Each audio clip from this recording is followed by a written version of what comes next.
Let's do it! MainMan. MainMan. MainMan. MainMan. MainMan. I can tell you everything about MainMan. Why and what and how and whether it was exciting or not. Sometimes yes, sometimes no. A very long, wonderful adventure. Hello and welcome. This is episode 34 in our series exploring the history of MainMan, which was renowned in the 70s for transforming the business of rock and roll. While allowing MainMan artists to explore their creative freedom, the company pioneered promotion and marketing techniques that became synonymous with the decadence, extravagances and indulgences that are now part of rock folklore.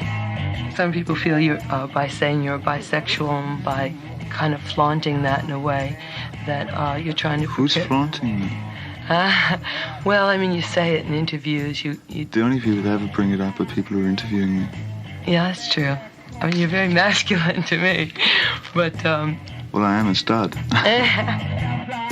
MainMan was founded by Tony DeFries, who worked with a diverse range of clients that included Amanda Lear, Mick Ronson, John Mellencamp, Mott the Hoople, Dana Gillespie, Mick Ralphs, David Bowie, Lou Reed, and Iggy Pop. And I had 25 cents and a ticket to New York City. So I said, I'm going to go to New York City. I want to make my fortune. In this episode, we're continuing the story of the recording of David Bowie's Oh You Pretty Things, which became a hit for Peter Noone 50 years ago. Following on from DeFries explaining how he came to work with producer Mickey Most, who selected Oh You Pretty Things for Peter after an incredible run of hits with Herman's Hermits. DeFries continues his story describing the actual recording session at London's Kingsway Studios on March the 26th, 1971.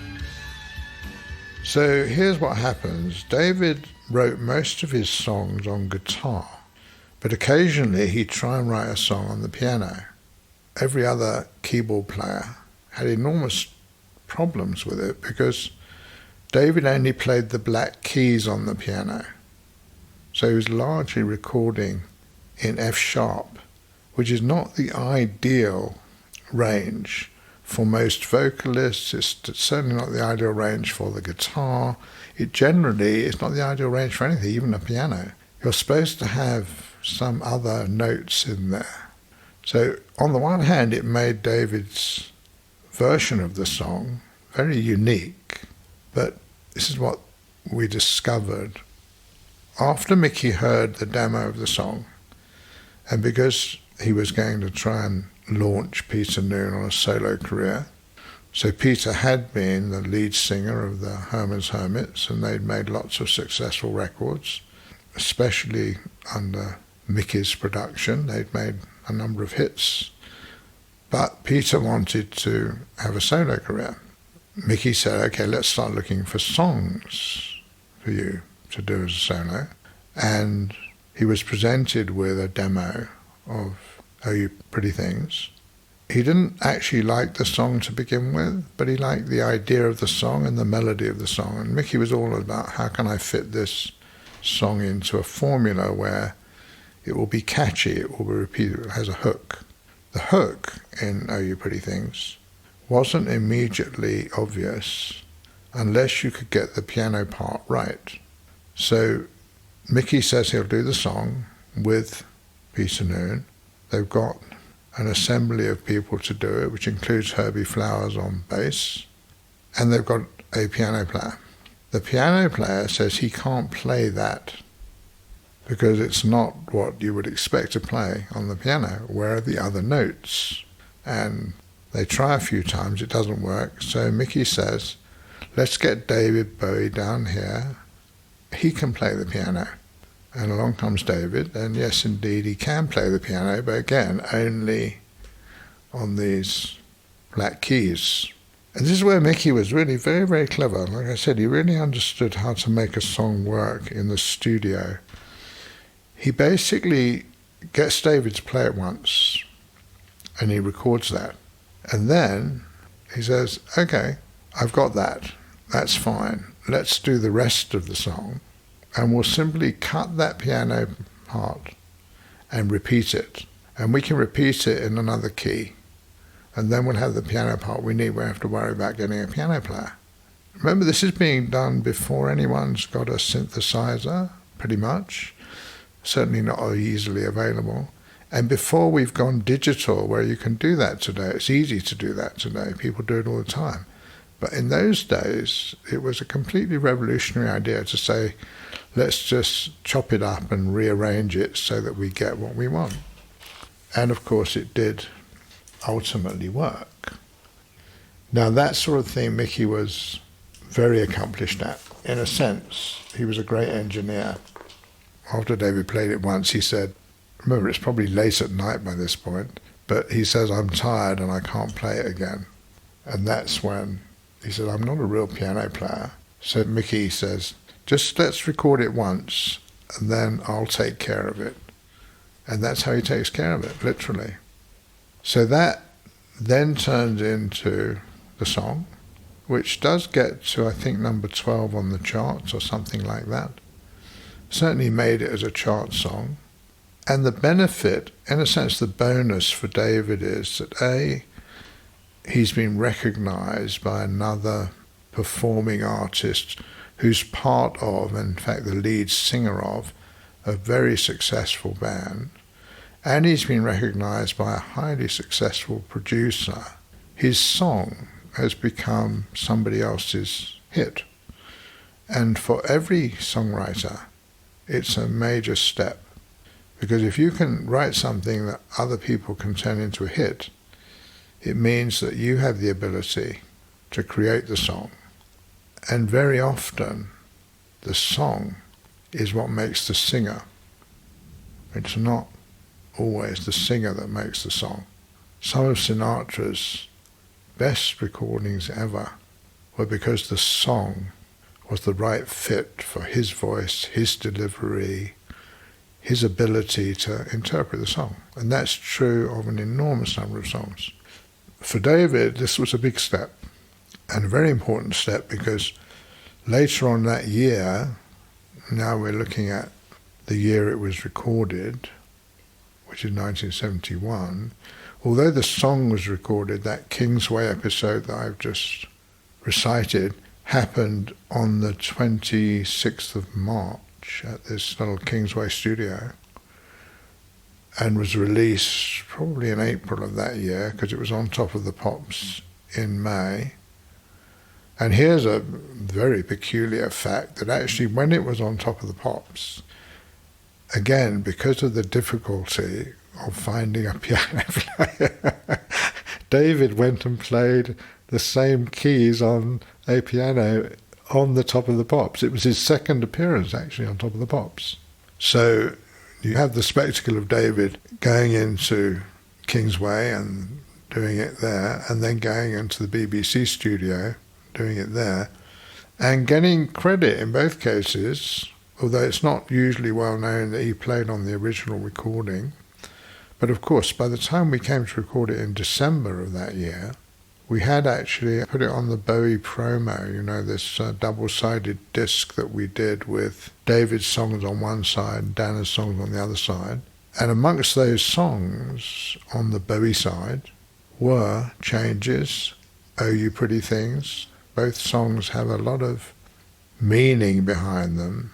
And of course, both those songs and Quicksand and Life on Mars all ended up on Hunky Dory, and made Hunky Dory a very important album, even though it didn't take off immediately it was released. It has subsequently become probably one of David's most important albums, because the songs were so important on that particular album. They said a lot to not just his immediate audience, but to other writers, other singers, other performers, and especially to the audience that were embracing this new idea, this new character that had suddenly appeared, which of course was David, and then became Ziggy, and then became all the other characters that he reinvented himself as, Aladdin Sane and so on. There's all this thread, this marvellous thread going through all of this, where you see in Changes he talks about not having to be a richer man, that you've got to get out of yourself to be yourself. In a way, you've got to be somebody else to be yourself. And he has the same theme in Oh You Pretty Things. And there it's about something is coming, the something's going to be a better place.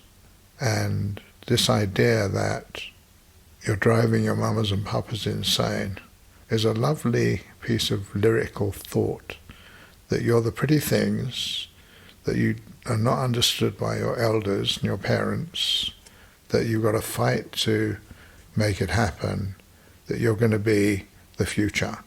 It's all in that one song. When we recorded it, of course, for Hunky Dory, we got Trevor on bass and Woody on drums, but very importantly, we got Paul Buckmaster to come along and play the keyboards, the piano, and all those marvelous keyboard parts.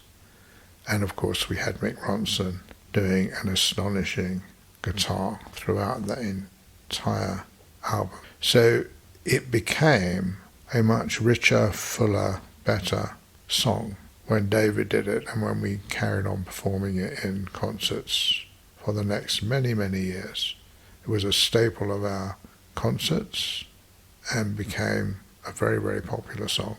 It was a very good outcome for Chrysalis because it said, look, we've made a publishing investment and deal in this songwriter who they did believe in. Both Terry and Chris believed in David as a writer, not so much that they believed in him as an artist. I think they believed in him more as a songwriter.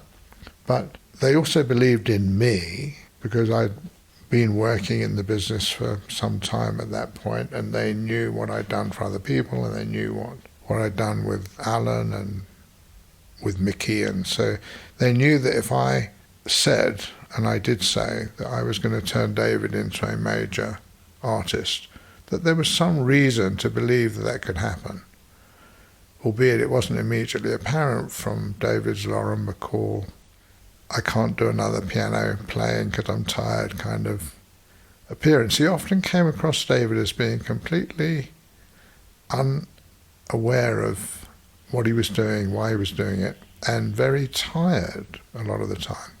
But this isn't because he was physically tired, it was because he was actually not that interested in the task that he was being asked to do. He was more interested in writing another song or creating another character, and that was hard for people to grasp. It was almost as though he'd gone to the studio, he'd been asked to play piano, and then he said, okay, I'll play piano, I'm tired and I want to go home now. It was a side of David that kept on emerging throughout his career, and people who worked with him had to sort of manage to bring him back up to speed, as it were, to sort of get him reinterested. He'd lose interest very quickly in things. So this is something that prevented people from seeing his true potential in a way. That prevented him from seeing that he could actually go on stage and do a set for an hour or two and convince the crowd that he was completely energized, and then, like he did at Radio City Music Hall, faint at the end of the performance. Now, was the collapse real, or was it just David making a dramatic statement? Nobody really knows.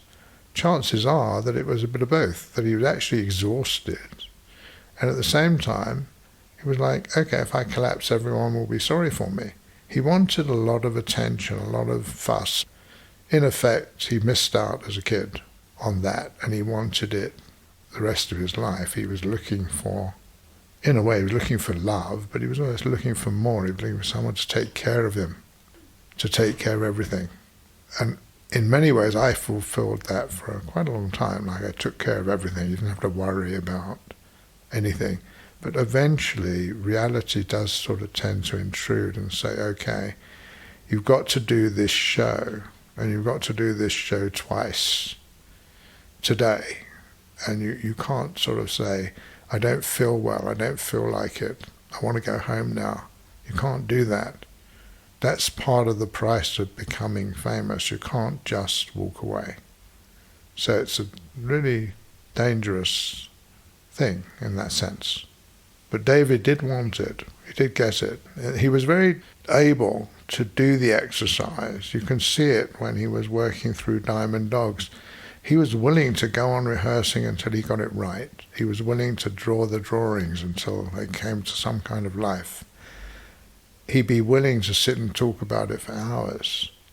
But when, for whatever reason, it didn't happen, or the show was over and he could say, okay, I don't have to do it again, at least until the next day, the next performance, then he would want to just be either left alone or spoiled, but he didn't want to then be on anymore. He wanted to be essentially turned off. And a lot of performers do still go through that. It's a current part of performing, it's a part of recording or songwriting. Bands go through it. The idea that you can just do the same thing over and over again, it's not always accurate. It's very often you run out of whatever it is you need to do that again, or you simply want to do something different. In David's case, it was very often the need to escape, like I've created Ziggy, but I don't like Ziggy anymore. I'm tired of being Ziggy, I want to be somebody else. And in most cases, the answer to that is you can't. This was an interesting time for David because his first trip to America early in the year inspired him to experiment with new approaches to songwriting, and also the press that he received, especially in magazines like Rolling Stone, built his confidence, didn't it?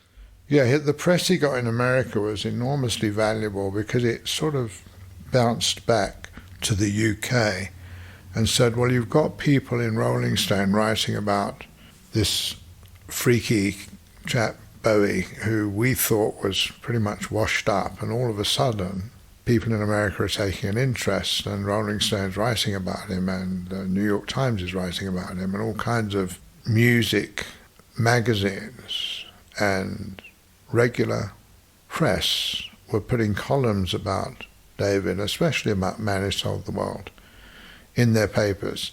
So it was a sign in a way for the English to say, oh look, this guy is actually getting a following in America, so maybe we should pay more attention here. And they did. And we used that. I specifically used that. That's what I call the slingshot, where you take a little ripple from a big pond and you introduce it to a much smaller pond and it becomes a much larger ripple. That's what we did, and it works really well. But not easy to do. And of course for David it meant he had to go and be on in America, and he was. He had to wear the dress, he had to do the things, he had to be Lauren Bacall and James Dean at the same time, which was a unique thing to pull off, and keep it all real so that when he came back to England he could come back with a much improved presence. And yes, I think all the Chrysalis folk helped get there, but I doubt that Mickey would have necessarily done that recording for Peter if he hadn't known that I was working with David and if I hadn't been involved. I think that my relationship with Mickey had a lot to do with him taking on essentially an unknown writer. He had access to every major pop writer in England, and many of the American ones. He could easily have gone to them and said, I need a song for Peter Noon. They were all familiar with the Hermit's register of songs. They'd all heard them. And he would have probably got half a dozen offers of songs that were more appropriate, actually, for Peter than Oh You Pretty Things. But Mickey had a certain confidence that I knew what I was doing, because it had actually worked for him very well in the past. And Peter Noon, the man who recorded the song 50 years ago, now lives in America, still touring, or he will be once these COVID restrictions are lifted, and he begins his story by recalling the first time he heard Oh You Pretty Things. The first time I heard it was Mickey called me to his office, and I was in his office, and there was Peter Grant and Mickey Most were sharing an office. There was some sort of turmoil because I think Mickey was moving over to an office on Charles Street, We used to have a joke, it's a blinking number one or something like that. Some sort of saying that we always said when we liked it. And he said, this is going to be your first solo single. So I was very excited. It was going to be my first solo record. And of course it was, and it did very well, I think. It was an unusual record for me to do, but that was the first touch of it. I think Mickey played it to me in his office. It was not on a tape. I think it was on a shellac record. Yeah.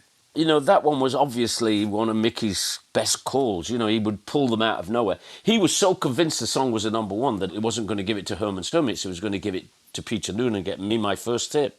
The sessions didn't take long because I think he wanted to believe it all the time. He wanted the singer and all the players to enjoy playing the music and be into it, and that every person in the room would try to make it better than the demo. You see, it was demo world. It wasn't like a songwriter world. It was a demo world. Somebody had put their version of a song onto a tape somehow, and then we just had to beat it. And you'd been working with Mickey for many years by that time, very successfully too, so you knew him well enough to trust his instincts, I'm guessing. He was my best friend. He was my best man at my wedding. Mickey and I, it was some strange link. It was like Jimi Hendrix and Kramer. He knew exactly what I was talking about, and I knew exactly what he was talking about. He was an unusual musician because he was very clear about what he liked. And if you think about all the songs that he did, they're all just amazing copyright songs. There's nothing, you can't find anything where you go, he made that into a hit. You go, no, those were hit songs. Those were hit songs before we even got near them. The trick was to just improve on somebody's brilliant demo.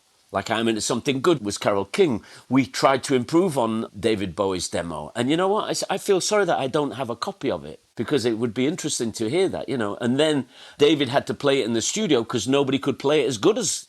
There you go, that's the Mickey Mouse thing. Nobody could play it as good as David Bowie was playing it on the demo, so he had to play it on the recording. And when I made the record, I can remember in one of the newspapers, I must have known more about him than a lot of people, because I said, I think David Bowie is the new Paul McCartney, which is so far away from what David Bowie wanted. But I meant as a songwriter, because, we'd be like in the back room of a BBC thing, and there was a piano, and he'd play Bombers and stuff like that. So I was talking him up in every circle before I even made All You Pretty Things. And, for me, the one thing that made me uncomfortable at the session was that they decided to go on one. And all musicians liked that idea. It goes, oh, you pretty things, like a French record. He's playing on one. And, of course, Herbie Flowers and all those people, they love that because, this will impress other musicians. And my feeling all my life was, if you're in the music business trying to impress other musicians, you'll never make it. So I still think to this day, when I play it live, I play it on two. I go, not, the drummer plays the two. So, maybe Ginger Baker liked that version, but I think I would have preferred on the offbeat. But it was a big hit in France because French people always clap on that beat anyway. They clap along on the one. They go like this, oh, you pretty things. Don't you know? I think if it had been on the two, it would have been a blinking number one. When I look back, it's a very small place. Everybody somehow knew what everybody was doing. There were multiple music papers. One was more jazz, one was more pop, one was more teenage girl, but they were all there. So almost everybody in England at that time knew, talking England, and I'm not sure about anybody else because I lived in England, but, we knew everybody's dates. People say, well, how do you know this? But I said, well, I met him at a session or I met him at a gig. Or, I didn't only go to Herman's Hermit sessions. I went to all of Donovan's sessions and all of Jeff Beck's sessions because we were part of a thing. I was at every Animals mix. Not that they asked me my opinion. I never had an opinion in the studio. Turn that green knob a bit more to none of that. But everybody kind of knew each other. And because you were in the music business, they didn't have to like your records, but they had to like you, or at least put up with you. Everybody knew each other. I'd see John Lennon and they'd say, hello, Hermit. And, everybody would know kind of each other. There were hundreds and hundreds of Top of the Pops and Ready, Steady, Goes. And, You know, like we met The Who on Ready, Steady, Go, and we brought them on American tour because we liked them. We didn't know them. We'd met them on the Ready, Steady, Go set, and they were funny guys and laughable. And at the time, they were like a top 40 band. You know, they were not a power trio. They came on America, and I think their record was like Happy Jack or something, a song that Herman's Hermits could have recorded. And during that tour, they decided that they had to move into another area.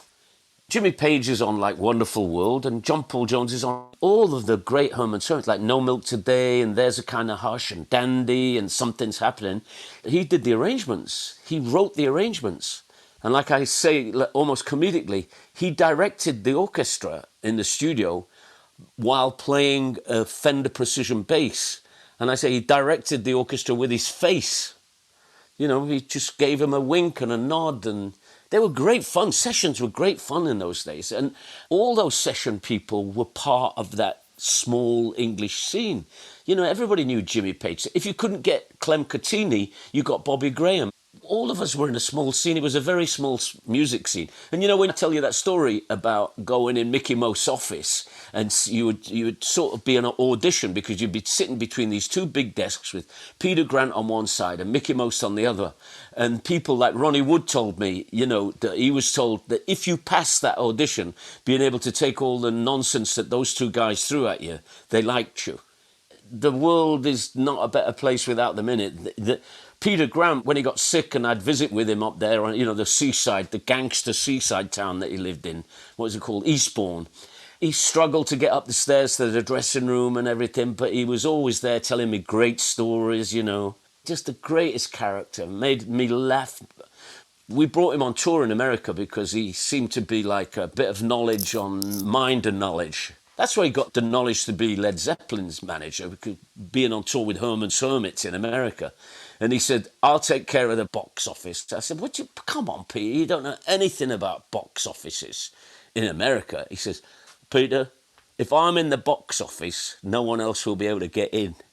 It's great, what a great, one after the other, great lines like that. He didn't carry any of our cash because there wasn't that much. It wasn't like that when Led Zeppelin got on making money. See, Led Zeppelin was a machine to make money as well as great records. Herman's Hermits were like punks. We didn't ever do anything for money. Once we started asking out about money, that was the end of it. It wasn't about money. We were just so excited to be participating in this thing that the Beatles had started, really, or maybe Lonnie Donegan had started, I don't know. But we were like world travelers instantly. There's this funny interview in a newspaper, and the interview's not with me, but in the interview they say, Peter Noon is Herman from Herman's Hermits. Today he met his idol, Elvis Presley, on a film set. And Peter Noon is Herman from Herman's Hermits, who are on a 360-day tour, world tour. And you're like, that sounds impossible. But, you know, we did a 360-day tour. We just went, you know, France, Belgium, Holland, Germany, Switzerland, Italy, Spain, all the way around the world. And that was a day off in Hawaii when I met Elvis Presley. And the next night we did a concert in Hawaii. And then the next night we started in Chicago or something. You know what I mean? We were always just on the way to the next gig, which is a fantastic life. And, you know, they were much more fun because you would be on a show and Del Shannon would be on the show and the Little Anthony Imperials and Sam and Dave and Jerry Lee Lewis and Chuck Berry. And because we were musicians, we were part of this unique society. You know, we didn't have a secret handshake, we had a secret milkshake. And it was all music people, and all people that we'd heard on the radio were now in the next dressing room. Every TV thing for me was a big excitement, especially Top of the Pops. In the history of Top of the Pops, I'd met Roy Orbison, the Beatles, shared a dressing room with people that were totally musical idols. So always to be at Top of the Pops was just this great, you know, that was like winning a Grammy Award, really, just being on it. You know, you were in the same chart as the Four Seasons. So, you know, it was all very big deal. That was a funny one because we were told that we had to have the people who played on the record if we wanted to mime it. So we had Tony Wilson, we had one a hot chocolate, and David wore a dress and a little hat. And there we were on Top of the Pops singing "Oh You Pretty Things" with David wearing a hat and Peter Noon looking all chirpy. Everybody was taking the piss out of that whole thing because You know, Boy George said to me, you know, when you came on singing that song on Top of the Pops, it was like the most glorious moment, because nobody at the BBC knew what it was about. I didn't even know what it was about. I just thought it was a great song. You know, whenever I'm in France, I always hear it on the radio over there still, you know. It just is one of those really cool, just an unusual put together pop song, really, isn't it? It's really well put together. And I remember it's 3 segments all the same. If you chopped it up, you would have the same thing happening 3 times. And I remember that David couldn't play it all the way through very well. So Mickey, for the first time ever, we were doing edits, you know, razor blade edits it was in those times, like making the first verse become the third verse as well as, you know, that was the first time ever. It was like quite shocking, you know, because he kept saying he's not a piano player, but bloody hell, no one else could play it like that, and because it was that black notes thing. I said, it's not my key. This is not a good key for me. Let's do it in F. I can't play it in F. I can only play it in F sharp because I only play the black notes. Okay. I mean, so you think Herbie Flowers, I said, now he's got to play this thing in F sharp, you know, and it wouldn't be a good key for a guitar player or a bass player, but that's the way David wanted it. What key do you play it in now then? I play it in F. It sounds good in F, but, you know, there's that little bit in the middle that is really tough in any other key except F sharp. You know, it just doesn't have enough notes in it. My piano's not switched on, but it's got a really weird bit in the middle that sounds better when David play it than when I play it. Hard to imagine it was 50 years ago, isn't it, Peter? Time goes so fast. You know, I'm one of those weirdo people that always look forward to being older. You know, I always hated that ageism stuff. So when I look back, I'm happy that I've got a lot of things that I remember. So 50 years ago, when you told me it was 50 years ago, I was kind of shocked because it doesn't feel that long ago to me. It is amazing because at the time, people were saying like the music business was over. It's over because they hadn't heard Led Zeppelin's first song yet. Peter Noon, reminiscing about recording David Bowie's Oh You Pretty Things in 1971, which became his first solo hit away from Herman's Hermits.